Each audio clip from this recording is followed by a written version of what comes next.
بسم اللہ الرحمن الرحیم۔ السلام علیکم ناظرین، خبر نامہ ٹی وی کے ساتھ میں ہوں آپ کا میزبان رفت نیاز۔ ناظرین، اس وقت میں موجود ہوں وابڈا ٹاؤن سنگیانی کے مقام پر، اور ہمارے ساتھ موجود ہیں وابڈا ٹاؤن کے سیکرٹری فائنینس ذوالفقار علی صاحب، جو کہ بذات خود اس وابڈا ٹاؤن سوسائٹی کے رہائشی ہیں۔ تو ذوالفقار صاحب، سب سے پہلے تو آپ کا بہت بہت شکریہ کہ آپ نے خبر نامہ ٹی وی کو وقت دیا۔ تو ہم آپ کو اپنے خبر نامہ ٹی وی میں خوش آمدید کہتے ہیں آج کے اس انٹرویو میں۔ اور سب سے پہلے تو آپ ہمیں یہ بتائیے گا کہ یہ جو آپ فائنینس سیکرٹری ہیں، تو اپنے بجٹ کے بارے میں ذرا تھوڑا ڈیٹیل وغیرہ بتائیے گا کہ یہ کیسے آپ مینیج کرتے ہیں، چونکہ آپ کا جو ٹینیور ہے وہ بھی مکمل ہو چکا ہے، اور آپ نے کیسے ان تمام تر چیزوں کو مینیج کیا ہے۔ اور ہم تو پاکستان میں دیکھتے ہیں کہ موسٹلی کسی بھی فیلڈ میں یا کوئی بھی بندہ کرسی کے اوپر جب بیٹھ جاتا ہے، اقتدار میں آ جاتا ہے، تو وہ جب کرسی سے اتر رہا ہوتا ہے یا اتر کے چلا جاتا ہے، تو 1 یا 2 ماہ کے اندر اندر کوئی نہ کوئی سکینڈل اتر جاتا ہے، آ جاتا ہے ہمارے سامنے، وہ وائرل ہو جاتا ہے کہ اس نے یہ کرپشن کی ہے۔ تو ہمیں یہ بتائیں کہ آپ نے کیسے چیزوں کو جو ہے تو مینیج کیا ہے، ماشاءاللہ سے اتنا بخوبی آپ لے کے چلے ہیں، تو بتائیے گا ذرا خبر نامہ ٹی وی کے ناظرین کو۔ بسم اللہ الرحمن الرحیم۔ بڑی مہربانی، بہت شکریہ آپ نے مجھے موقع دیا بولنے کا۔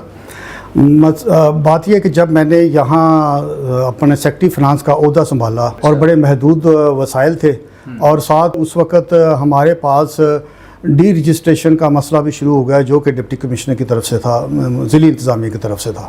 ہم نے فلاحی کام بھی سوسائٹی کے لیے کرنے تھے، تو اسی میں ہم نے جو ہے نا مینیج کیا۔ ہمارے پاس ایکسٹرا ریسورسز جنریٹ نہیں ہو سکے، لیکن ہم نے اس کو اس احسن طریقے سے کیا۔ آپ کو پتہ ہے کہ یہ جو بجٹ ہوتا ہے، یہ باقاعدہ کوئی فورم اس کو منظور کرتا ہے، جس سے ہم جو ہے نا فنڈز جنریٹ کرتے ہیں، اور بجٹ بذات خود ایک ایسٹیمیٹ ہوتا ہے کہ فیوچر کے لیے ہم نے کتنے ریسورسز جنریٹ کرنے ہیں۔ اچھا، تو اس کے لیے ہماری اے جی ایم کے مسئلے تھے، کیونکہ ہمارا کوئی لیگل ایشوز ضلعی انتظامیہ سے بن گئے تھے۔ اچھا، یہ عام ناظرین کو، ایک عام شہری کو جس کو یہ نہیں پتا اے جی ایم کیا ہے، اس کے لیے تھوڑا سا بتائیے گا۔ ٹھیک ہے، سب سے پہلے اے جی ایم سے پہلے میں نے آپ کو بجٹ کا بتایا کہ بجٹ میں ہمیں فیوچر کا ہم سوچ لیتے ہیں کہ ہم آنے والے سال میں کتنا فنڈ ہمیں ملے گا اور کتنا ہم خرچ کریں گے، ہماری منصوبے کیا کیا ہیں۔ تو اس کو ہم نے عملی جامع بنانا ہے، اور اس کو پاس کرنے کے لیے باقاعدہ فورم ہوتا ہے، جیسے نیشنل اسمبلی ہے ہماری، وہ بجٹ پاس کرتی ہے،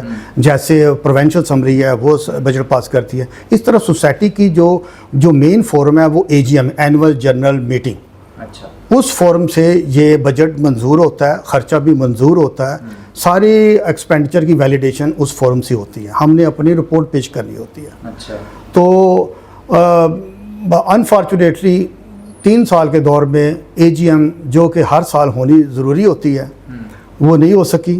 آخری سال میں ہمیں موقع ملا، وہ بھی ہائی کورٹ کی طرف سے اسپیشل ہمیں پرمیشن ملی کہ اے جی ایم کروائیں، اچھا، جس میں ہم نے جو مسئلے مسائل تھے وہ اپنے حل کیے۔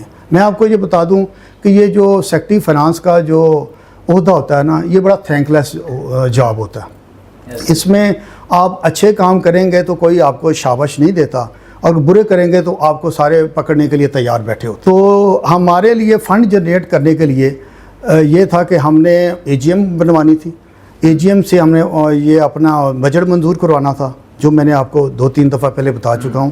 وہ مشکل سے میں 1 دفعہ چانس ملا، جس میں ہم نے فنڈ جنریٹ کیے۔ ہمارے پاس کیونکہ سرکار سے یا گرانٹ تو نہیں ہماری این جی او کی طرح آتی، ہم نے اپنے ممبر سے ہی وسائل جنریٹ کرنے ہوتے ہیں، اپنے ریسورسز جنریٹ کرنے ہوتے ہیں۔ اچھا، تو پھر ہم نے اس میں یہ کیا کہ ہم نے جتنے ممبر رہائشی تھے اس پر سروس چارجز اپلائی کیے، جس پر ممبرز ابھی ناخوش ہیں، کیونکہ تھوڑی سی ناظرین کو ڈیٹیل بھی بتائیے گا جو آپ نے چارجز اپلائی کیے ہیں، تو اس کے بارے میں بھی تھوڑی سی بتائیے گا۔ چارجز اپلائی ہم نے بڑے منیمم لیول پر رکھے ہیں، 1000 پہ رکھا ہے، 10 مرلے کے جو ہے نا جو مکان ہے اس پر رکھا ہے، تو اس کا 50%، اسی طرح 50% جو یہ جو 1000 روپیہ ہے یہ منتھلی ہے؟ منتھلی ہے۔ اچھا، منتھلی ہے رکھا، کیونکہ اس کے بغیر ہمارا گزارا نہیں ہے، ہمارا سورس آف انکم نہیں ہے۔ پھر جن کے پاس پلاٹ ہیں ان کو ڈسکرج کرنے کے لیے ہم نے نان یوٹیلائزیشن چارجز اس پر بھی کیے کہ آپ نے یوٹیلائز کیوں نہیں کر رہے کنسٹرکشن فلاں۔ یہ ہمارے لیے ایک تو سورس آف انکم ہے، دوسرا یہ سوسائٹی کے لیے جو ہے نا ایک بہتری کا کہ وہ کیوں جن لوگوں نے پلاٹ خریدے ہوئے ہیں وہ کیوں نہیں اس کی کنسٹرکشن کر رہے۔ آپ کو پتہ ہے کہ جب اس کی الاٹمنٹ ہوئی تھی تو اس میں مور دین 50% جو الاٹی تھے وہ آؤٹ سائڈ اسلام آباد سے تعلق رکھتے تھے، زیادہ تر لاہور کے تھے۔ ان کا خیال یہ تھا کہ ہم یہاں جو ہے نا پلاٹ خرید لیں گے اور اس کی سال 2 سال میں پرائس ڈبل ہو جائے گی، ٹرپل ہو جائے گی، ہم بیچ دیں گے۔ انہوں نے اس نظریے سے پلاٹ ہی نہیں حاصل کیے کہ ہم اس کی کنسٹرکشن کریں گے، اور یہی جو ہے نا ہماری جو ہے نا سست روی کا جو ہے نا سبب بنی کہ ہماری ڈیولپمنٹ اسی طرف ہے جو ہے نا سست رہی۔ تو دوسرا یہ ہے کہ یہ تو ایک جنرل ویو تھا۔ میں نے انٹرنل مینجمنٹ کے لیے میں نے جب یہاں سے عہدہ سنبھالا تو میں نے دیکھا کہ ہمارا جو سوسائٹی کا جو فائنینشیل ریکارڈ ہے وہ مینول تھا، جس میں ٹیمپرنگ آسانی سے کی جا سکتی تھی۔ میں نے اپنی مینجمنٹ کو پرپوزل دی، شکریہ ان کا، کہ میں نے کہا اس کو کمپیوٹرائز ہم اپنی ٹرانزیکشن اپنا ریکارڈ کر لیں۔ وہ ابھی الحمدللہ ہمارا ڈوول بک کیپنگ جاری ہے کہ ہماری کمپیوٹرائز ٹرانزیکشنز بھی ہیں، فائنینشیل اسٹیٹمنٹ کمپیوٹر کے ذریعے بھی نکل سکتی ہیں اور مینول رجسٹر بھی ان کے بنے ہوئے ہیں۔ اگر ایک میں ٹیمپرنگ کرے گا تو دوسرے میں ہم اس کو چیک کر سکتے ہیں۔ پھر یہ دیکھیں نا، ہم نے ریسورس جنریٹ کیے، پھر ہم نے ایکسپینڈیچر کو کنٹرول کرنے کے لیے بڑی ایفرٹ کی، کیونکہ ہمارے پاس ریسورسز نہیں آ رہے تھے۔ میری مینجمنٹ سے بھی ناراضگی رہتی تھی، مینجمنٹ مجھ سے ناراض تھی کہ یہ ہر مرتبہ جو ہے نا ایکسپینڈیچر کم کرنے کا کہتا ہے۔ تو مہربانی انہوں نے بھی ریئلائز کیا، کافی معاملے پر انہوں نے میرا ساتھ دیا۔ ہم نے کاسٹ بینیفٹ انالیسس، کسی بھی ہم نے کوئی پروجیکٹ شروع کرنا ہے، کاسٹ بینیفٹ انالیسس کو پروجیکٹ کر کے کہ اتنا ہمیں فائدہ اس کا ہوگا اور اتنا ایکسپینڈیچر ہوگا، اس بنیاد پر مینجمنٹ میں ساتھ دیا۔ ہم نے خرچے کو کنٹرول کیا، یہاں تک کہ ہم نے اپنے ساتھی جو ہمارے کولیگ یہاں سروس کر رہے تھے ان کی بھی ڈاؤن سائزنگ کی، کیونکہ جب ہمارے پاس ورکنگ زیادہ نہیں تھی، ہم اپنے وسائل کو جو ہے نا دیکھتے ہوئے اپنے ایکسپینڈیچر کو کنٹرول ریکوائرمنٹ کے مطابق ریکوائرمنٹ ہم نے 10-12 بندے کو لے آف بھی کیا فار دا ٹیمپریری پرپز۔ اچھا، کہ ہم اب جب جیسے ہمارے فائنینشیل پوزیشن ٹھیک ہو جائے گی ہم آپ کو دوبارہ لے لیں گے۔ تو آج ابھی آپ ظاہر ہے آپ کا جو دور تھا وہ ختم ہو رہا ہے، تو آپ نے جو ڈاؤن سائزنگ کی تھی، آپ نے کہا کہ آپ نے ٹیمپریری بیسس کے اوپر ان کو ڈاؤن سائزنگ کر کے آپ کہہ لیں کہ ان کو نکال دیا تھا جی، تو ابھی ان لوگوں کا کیا سٹیٹس ہے؟ مطلب وہ ابھی آپ کے ساتھ ہیں؟ آج آپ کا ظاہر ہے اقتدار ختم ہو رہا ہے، وہ ان لوگوں کا سٹیٹس کیا ہے وہ بتائیے گا۔ دیکھیں جی، ابھی تو لیگلی تو ان کا ہمارے سے ریلیشن اس وقت ڈسکنٹینیو ہے، ختم ہے۔ اچھا، ان کو اب آنے والی انتظامیہ چاہے تو لے سکتی ہے، کیونکہ ان کا ایکسپیرینس ہے، وہ ایک ایسٹس ہیں۔ اچھا، اور ان کی مرضی ہے، اگر انہوں سمجھتے ہیں ان سے کوئی بہتر ہے تو وہ دوسروں کو بھی لے سکتی ہے۔ صحیح ہے۔ تو اس میں میں یہ چاہتا ہوں کہ ہماری آنے والی انتظامیہ بھی یہاں، اگر آپ کو پتہ ہے کہ یہ جو فائنانس کا جو عہدہ ہوتا ہے یہ بڑا ایک ذمہ دارانہ ہوتا ہے۔ میرے اس ٹینیور سے پہلے یہاں جتنے بھی سیکٹری فائنانس تھے وہ نان پروفیشنل تھے۔ میں یہاں آپ کو یہ بتانا چاہ رہا ہوں کہ میں الحمدللہ میرا 30 ایئرز ایکسپیرینس ہے، میں تھرو آؤٹ فائنینشیل کیریئر رکھتا ہوں۔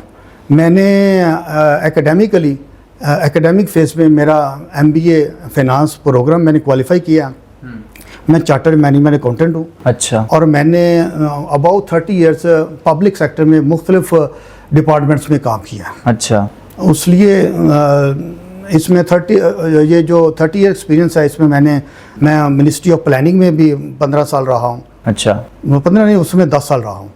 تو آج کل میں منسٹری آف پاور، جس کو پاور ڈویژن سے کہا جائے، 2 سال سے میں وہاں اپنی ایز اے فائنینشیل ایڈوائزر خدمت انجام دے رہا ہوں۔ اچھا، تو میں نے یہاں رہائشی ہونے کے ناطے میں نے سوچا کہ اس سوسائٹی کو بھی مجھ پر حق ہے کہ میں اپنی سروسز ان کے لیے اویلیبل کروں۔ آپ کو پتہ یہ دو پوزیشن ہے، یہ تو اعزازی ہے، اس کے لیے کوئی ہمیں تنخواہ تو نہیں ملتی، کیونکہ میں رہائشی تھا۔